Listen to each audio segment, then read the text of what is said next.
মুরগি কিভাবে কুচে বসাতে হয় তা জেনে নিন। প্রথমত আমি একটি মাঝারি সাইজের বাটি নিয়েছি মুরগি কুচে বসানোর জন্য। এতে ছাই দিয়ে দিলাম।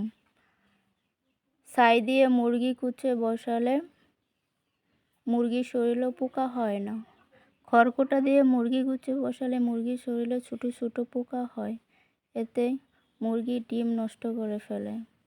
পোকার কারণে মুরগি স্বস্তি পায় না এবং ডিম চালতে পারে না, তাই ডিমে বাচ্চা হতে পারে না, বাচ্চা নষ্ট হয়ে যায়।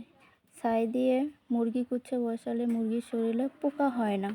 প্রত্যেকটা ডিম থেকে মুরগি বাচ্চা ফোটায়।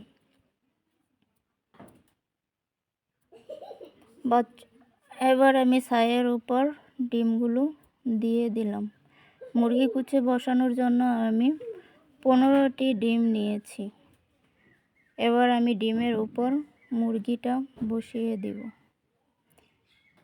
আপনারা যদি এভাবে মুরগি কুচে বসান তাহলে ভালো জাতের মুরগি পাবেন এবং অনেক ডিম থেকে অনেক বাচ্চা ফোটাবে।